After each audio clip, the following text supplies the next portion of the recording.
বাতু cave, Kuala Lumpur শহরের অদূরে এক চুনাপাথরের গুহায় গড়ে ওঠা জনপ্রিয় তীর্থস্থান। সারা বছর ধরে বহু পর্যটক সমবেত হয়, আমরাও তার ব্যতিক্রম হইনি। ঘুরে এলাম বাতু কেভ। সেখানে গিয়ে কি কি দেখলাম তা নিয়েই শুরু হোক আজকের গল্প।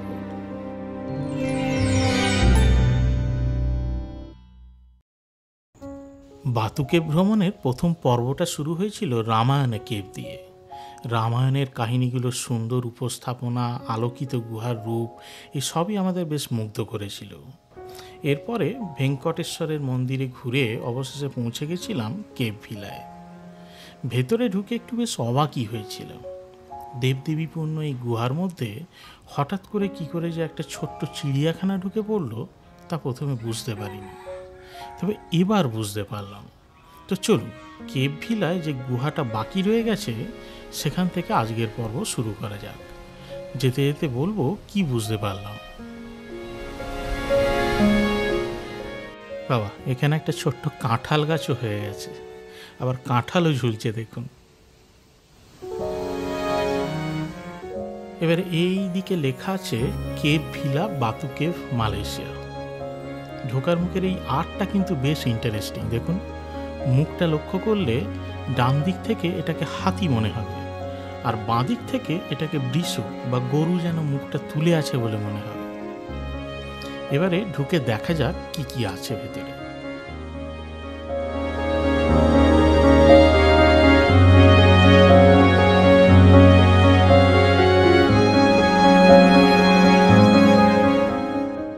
দুপাশের দেয়ালগুলোতে তামিল হিন্দুদের কিছু রীতিনীতি বা উপদেশমূলক কিছু ঘটনাবলী তুলে ধরা হয়েছে। বোর্ড বা দেয়ালগুলোতে লেখাগুলো তামিল ভাষায় লেখা।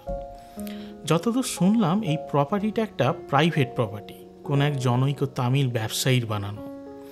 ভিলা নামটা শুনে আমার মনে হয়েছিল এখানে বোধহয় কোনো ট্যুরিস্টদের থাকার জায়গা আছে, কিন্তু সেরকম কিন্তু আমি কোথাও খুঁজে পেলাম না। ট্যুরিস্টদের থাকার কোনো জায়গা নেই। মালিকের নিজস্ব হয়তো কোনো রুম টুম থাকতে পারে, কিন্তু সেসব কিছু আমার এখনও পর্যন্ত চোখে পড়েনি। কেভ ভিলার এই গুহাটাকে উৎসর্গ করা হয়েছে থিরুভাল্লুভারের নামে। বাইরের গেটের মুখটায় লেখা একটা দেখছিলাম, ভাল্লুভার কোট্টাম বলে লেখা আছে। এই থিরুভাল্লুভার বা ভাল্লুভার ছিলেন 6th সেঞ্চুরির একজন তামিল সন্ত কবি এবং লেখক। অনেকটা উত্তর ভারতের কাশীর সন্ত রবিদাসের মতো মনে করা যেতে পারে। ইনি তামিলনাড়ুর মাদুরাইতে জন্মগ্রহণ করেছিলেন এবং ওনার লেখা বই তিরুকুল্লার সারা দক্ষিণ ভারত জনপ্রিয় তামিল গ্রন্থ। ওনার গ্রন্থ থেকে বিভিন্ন কাহিনী এখানে অ্যাকচুয়ালি তুলে ধরা হয়েছে। পবিত্র দম্পতির আদর্শ রীতিনীতি নিয়ে নানান চরিত্র তুলে ধরা হয়েছে এই জায়গায়। তো যাই হোক, এই সমস্ত তামিল গ্রন্থ তো আমি পড়িনি, তাই এসব সম্বন্ধে খুব বেশি বলা আমার পক্ষে সম্ভব নয়। তবে কেভ ভিলায় যে গুহাগুলো এখনো পর্যন্ত দেখছি, এগুলো কোনোটাই কিন্তু মন্দির বা মন্দির কমিটির অংশ নয়। এটা এক রকমের আর্ট গ্যালারি বলা যেতে পারে। তামিল ব্যবসায়ীদের ডোনেশনে এই সমস্ত শিল্প কারুকার্যগুলো করা হয়েছে এবং তুলে ধরা হয়েছে।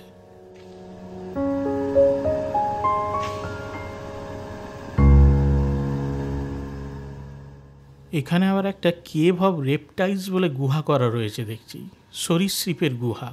তো ঢুকে দেখি ভেতরে কি কি রয়েছে।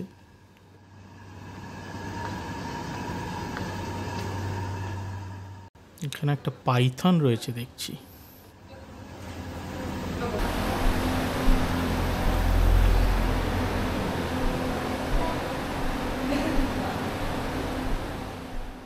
ছোট ছোট কাঁচের ঘরে অনেক প্রজাতির সাপ, গিরগিটি, মাকড়সা, বিভিন্ন কীটপতঙ্গ রয়েছে দেখছি। এই টাবটায় একটা কচ্ছপ রাখা আছে, গায়ের রঙটা হলুদ রঙের বা হরিদ্রাব্য রঙের, খুব বিরল প্রজাতির কচ্ছপ। এই কচ্ছপকে আবার দর্শন পবিত্র মনে করে অনেকে আবার টাকা পয়সা ছুঁড়ে দিচ্ছে। এখানে একটা লোকের মুখে শুনলাম এই পাহাড়ের পেছনের দিকটায় আছে একটা বিশাল জঙ্গল, আর এই সমস্ত প্রাণী যেসব আমরা এতক্ষণ ধরে দেখছি সেগুলো বেশিরভাগটাই উদ্ধার করা হয়েছে এই জঙ্গল থেকে। যদিও মন্দির হওয়ার আগে এই পুরো পাহাড়ের এলাকাটাই ছিল জঙ্গলাকীর্ণ, তাই প্রচুর বন্য জীবজন্তু থাকাটা অস্বাভাবিক নয়। তাই আমি এখানে এত ময়ূর, সরীসৃপ এই সমস্ত দেখতে পাচ্ছি। তবে সব প্রাণী যে এখানকার জঙ্গলের তা নয়, বেশ কিছু অন্য অন্য জায়গা থেকেও আনা হয়েছে। বাবা, এই কচ্ছপটা তো পুরো প্রাগৈতিহাসিক যুগের কচ্ছপের মতো মনে হচ্ছে।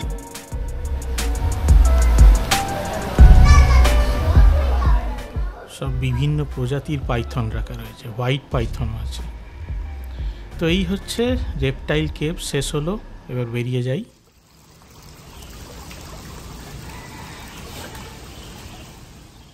এদিকে একটা কোথা থেকে ঝর্ণার আওয়াজ কানে আসছে, এগিয়ে দেখি এ পাশটায় কি আছে।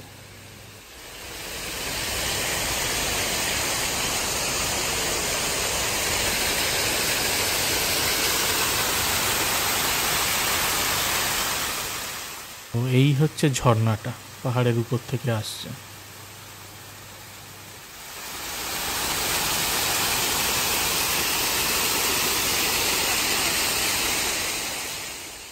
এই জায়গাটা পুরোটাই মানে এই সামনের এই যে জলাশয়, ওয়াটারফল, ব্রিজ, এগুলো সবই কেভ ভিলার প্রাইভেট প্রপার্টির আন্ডারে। তো এইসব ঘুরে দেখতে সেই জন্যই 5 রিঙ্গিটের টিকিট কাটতে হচ্ছে। যদি এই 5 রিঙ্গিটের টিকিট পুরোটা মানে এই যে দুটো গুহা ঘুরলাম, প্লাস এই সমস্ত ছোটোখাটো জু, এইসব রেপটাইলস কেভ, এগুলো সব কিছু নিয়ে 5 রিঙ্গিট।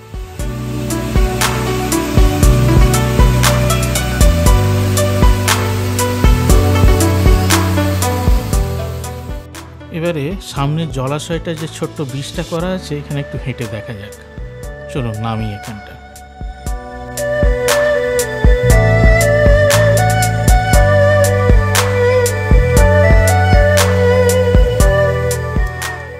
প্রচুর মাছ ছাড়া আছে পুকুরটায়, পুরো ভর্তি একবার এখানটা।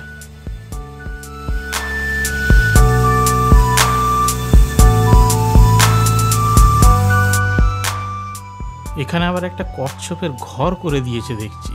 বাহ, 3টে কচ্ছপ কেমন মুখ উঁচিয়ে বসে আছে দেখুন।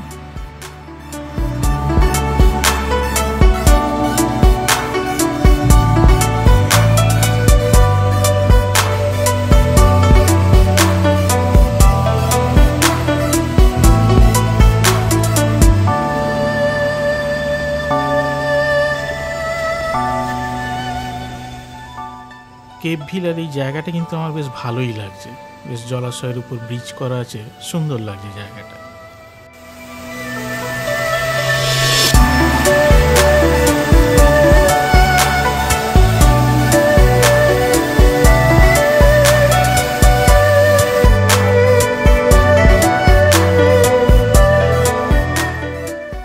এবারে কেভ ভিলা দেখা শেষ হলো, এই সামনে দিয়ে বেরিয়ে যাবো এবার।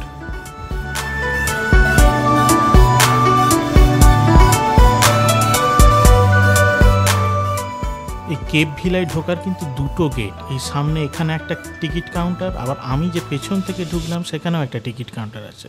যারা এখানে আসতে চান তারা যে কোনো গেট থেকেই ঢুকতে পারেন, সামনেরটা বা পেছনেরটা, তবে টিকিট যে গেট থেকে ঢুকছেন সেখানেই কাটবেন।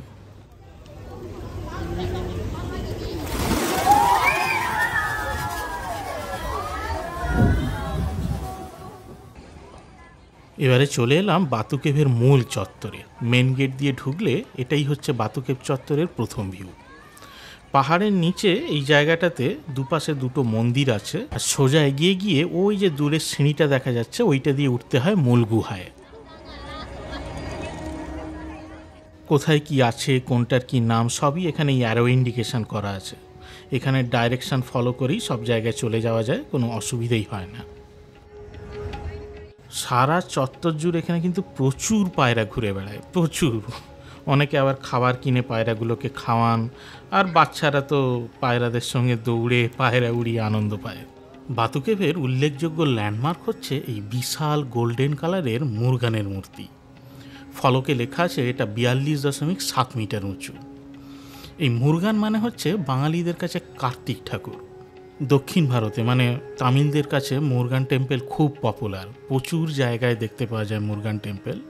এই মুরগানকে অনেকে ওখানে আবার কার্তিকেয়ন বা কার্তিক স্বামী এসব নামেও ডেকে থাকে। এইবার এইটা হচ্ছে গুহার ভেতরের মন্দিরের ঢোকার সিংহদ্বার বলতে পারেন, মেন এন্ট্রান্স। এখান দিয়ে সোজা সিঁড়ি ভেঙে আমরা উঠে যাব একবারে উঁচুতে বাতু কেভের মেন গুহায়। যেহেতু এটা একটা ধর্মীয় স্থান, তাই মেয়েদের ফর্মাল ড্রেস পরে আসাটা এখানে বাধ্যতামূলক। যারা ঘুরতে আসতে চান তারা এই জিনিসটা মাথায় রাখবেন যে শর্ট ড্রেস পরে এখানে ঢোকা যায় না। যারা শর্ট ড্রেস পরে আসছে তাদেরকে এইরকম এক্সট্রা স্কার্ফ কিনতে হচ্ছে 15 রিঙ্গিট দিয়ে। তো এই জিনিসটা মাথায় রাখলে আর কি এক্সট্রা পয়সা খরচা করতে হবে না। তবে এটা ছাড়া কিন্তু এখানে কিন্তু কোনো এন্ট্রান্স ফি নেই। মেন কেভে যাওয়ার জন্য কোনো পয়সা বা টিকিট কাটতে হয় না। এবার এই সিঁড়ি দিয়ে উঠে পৌঁছতে হবে প্রধান গুহায়, যেটা এখানে সবথেকে জনপ্রিয় গুহা। মোট 272টা সিঁড়ির ধাপ আছে এখানে। এই ওঠাটাই একটু যা কষ্টকর, তবে সিঁড়ির ধাপ যথেষ্ট চওড়া আর প্রত্যেক 20-25টা ধাপ অন্তর অন্তরই দাঁড়িয়ে রেস্ট নেওয়ার জায়গা আছে। তাই মাঝে মধ্যে একটু দাঁড়িয়ে রেস্ট নিয়ে উঠলে কোনো অসুবিধাই হচ্ছে না। এই হচ্ছে সিঁড়ি থেকে মন্দিরের গেটটার ভিউ।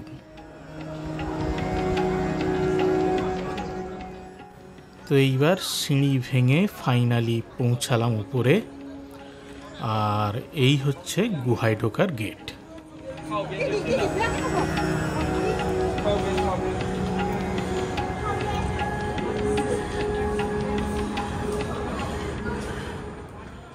আমি এই পুরো সিরিজটাতে যতগুলো কেভ দেখালাম তাদের মধ্যে সবথেকে বড় কেভ হচ্ছে এই টেম্পল কেভ বা ক্যাথিড্রাল কেভ। এই পাহাড়ে মোট 3টে মেন গুহা আছে, যার মধ্যে রামায়ণ কেভ আমি প্রথম পর্বেই দেখিয়েছি। তারপর আমি বলেছি ডার্ক কেভ সম্বন্ধে, আর এখন সর্বশেষে পৌঁছালাম এই গুহায়, যার নামকরণ করা হয়েছে ক্যাথিড্রাল কেভ।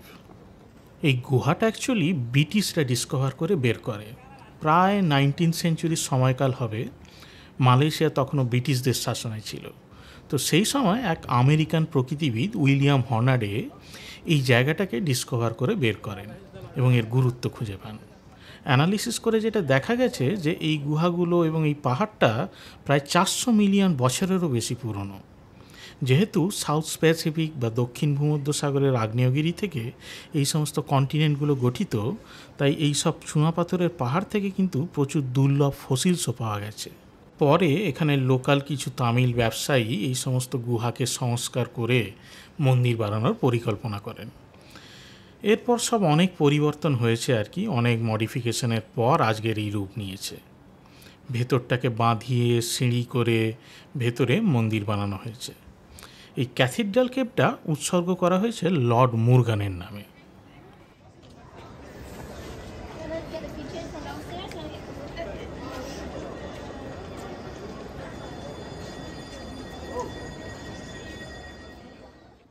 এই গুহায় 2টো বড় মন্দির আছে। প্রথমটার নাম শ্রী ভেল্লুত্থার টেম্পল। এই সামনেই এখানে জুতো খুলে রেখে ভেতরে ঢুকতে হয়। তো চলুন আগে জুতোটা খুলে রাখি এখানে, তারপর আপনাদের ভেতরটা দেখাই।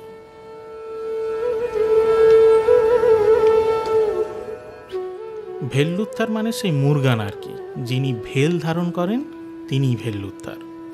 ভেল হচ্ছে মুরগান বা কার্তিকের হাতে যে বর্ষাটা থাকে, সেই বর্ষাটার নাম ভেল, আর সেই থেকেই নামকরণ করা হয়েছে ভেল্লুত্থার। তো চলুন আমিও ঘুরে দেখি, আর তার সাথে সাথে আপনারাও পুরোটা দেখতে থাকুন।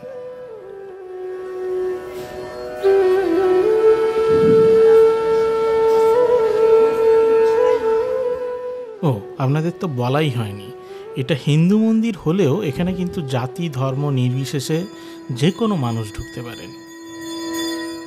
এখানে রয়েছে প্রসাদ সংগ্রহ করার কাউন্টার। পূজন নৈবেদ্য, প্রদীপ, ধূপ সবই এখান থেকে কিনে পুজো দেওয়া যায়।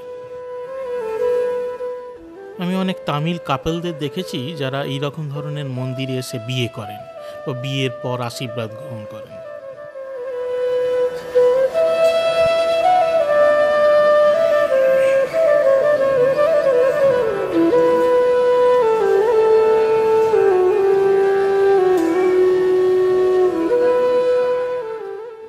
এই হচ্ছে ভেল্লুত্থারের মূর্তি।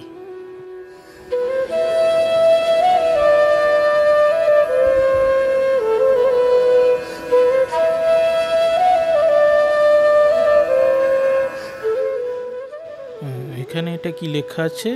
ওম শ্রী ভূমি, ভূমি দেবীর মূর্তি। নিচে রূপোর ময়ূরটা কিন্তু বেশ সুন্দর দেখতে। এবারে এই গুহা কক্ষ থেকে সিঁড়ি দিয়ে আরেকটু উপরে উঠে যাব।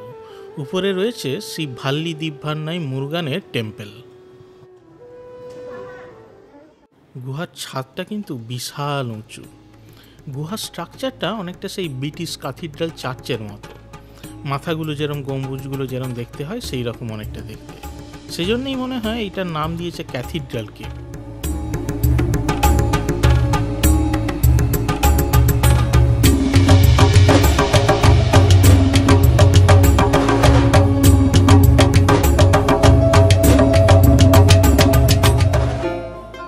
এইটা হচ্ছে প্রথম মন্দির যেটা দেখা শেষ করলাম, আর সিঁড়ি দিয়ে উঠে উপরে আছে দ্বিতীয় মন্দির।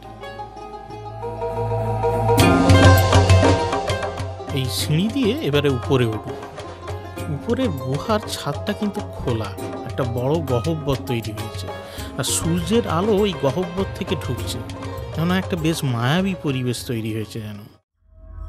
এবারে পৌঁছালাম দ্বিতীয় মন্দিরের সামনে।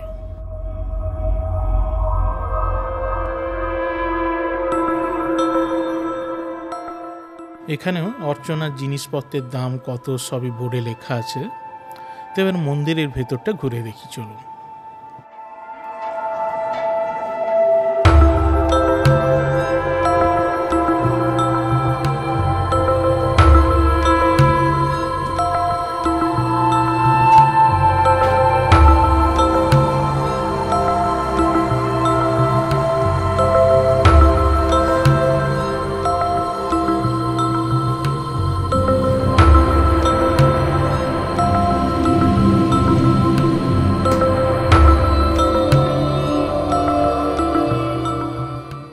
কালো কোষ্টি পাথরের ময়ূরের মূর্তি এখানে। এই গুহার এই বিশাল চেম্বারটা দেখে আমার অনেকটা ভিডিওতে দেখা ডিয়ার কেভের কথা মনে পড়ে গেল। এই মালয়েশিয়াতেই সারাওয়াক রাজ্যে রয়েছে পৃথিবীর দ্বিতীয় বৃহত্তম চুনাপাথরের গুহা, যার নাম ডিয়ার কেভ। আর এটাকে সেই একটা মিনি ডিয়ার কেভের মতোই মনে হচ্ছে আমার। উপর থেকে দ্রবীভূত ক্যালসিয়াম কার্বনেট জমে আর নানান মিনারেল মিশে এই ঝুড়িগুলো পাহাড়ের উপর থেকে নেমে এসেছে। এগুলোকে বলে স্ট্যালাকটাইট।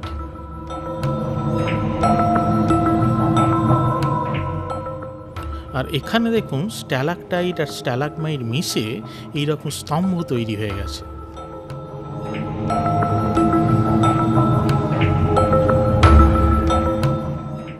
এই হলো উপর থেকে পুরো গুহা আর মন্দিরের দৃশ্য।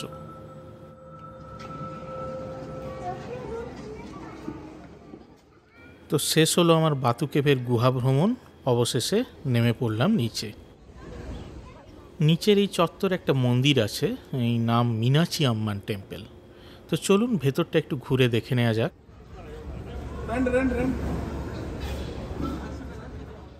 কাঠের দরজার উপর কাজগুলো কিন্তু খুব সুন্দর।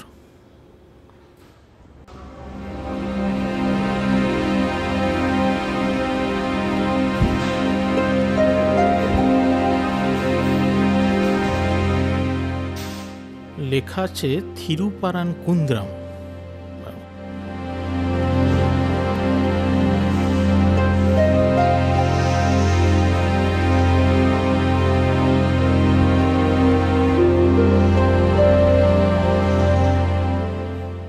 এখানে আবার লেখা আছে থিরুচেন্দুর।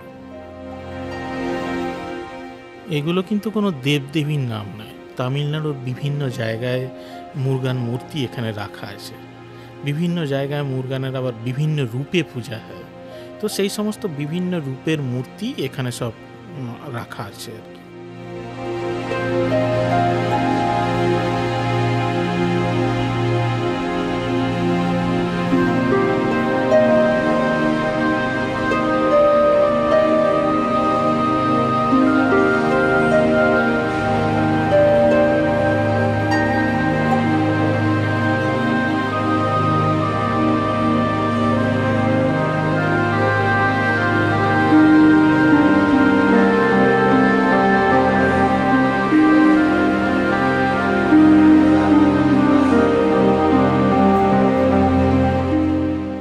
এইখানে রয়েছে একটা গণেশ মূর্তি। এখানের বৈশিষ্ট্য হলো এখানে সব ঠাকুরই কিন্তু কালো কোষ্টি পাথরের তৈরি।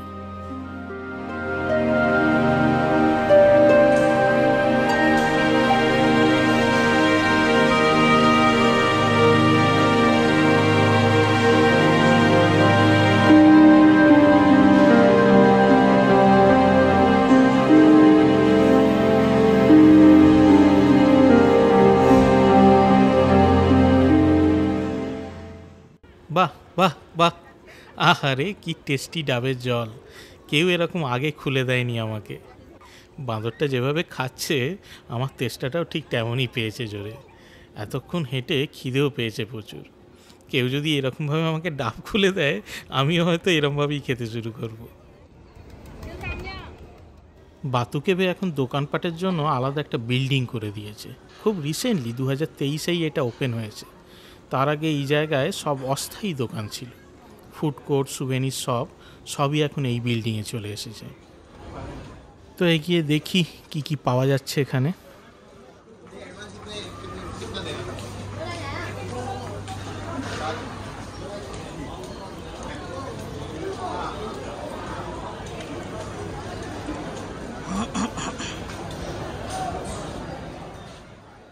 এখানে লেখা আছে Rani Vilas restaurant, North Indian, South Indian. এখানেই ঢুকে একটু খাওয়া দাওয়া করা যাক, তার সাথে আপনাদেরও দেখাই কি কি পাওয়া যাচ্ছে এখানে।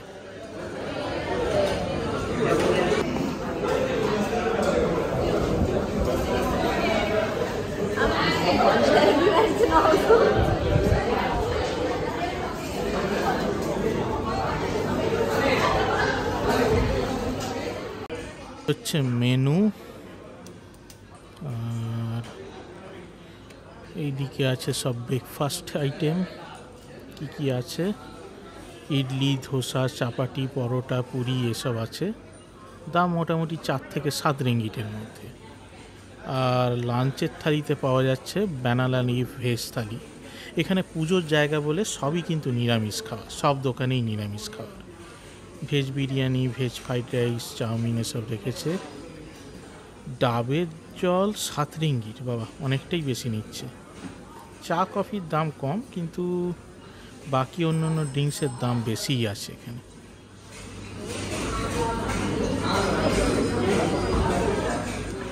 এখানের ব্যানানা লিফ ভেজ থালিটা এইরকম, এই সমস্ত জিনিস দিচ্ছে।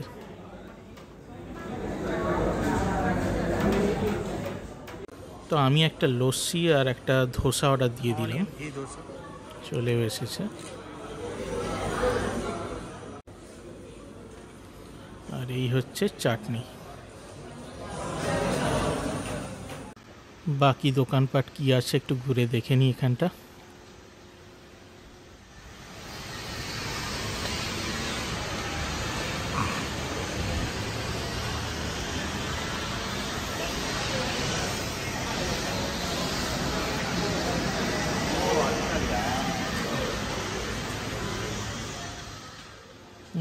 চলে এসছে পানিপুরি।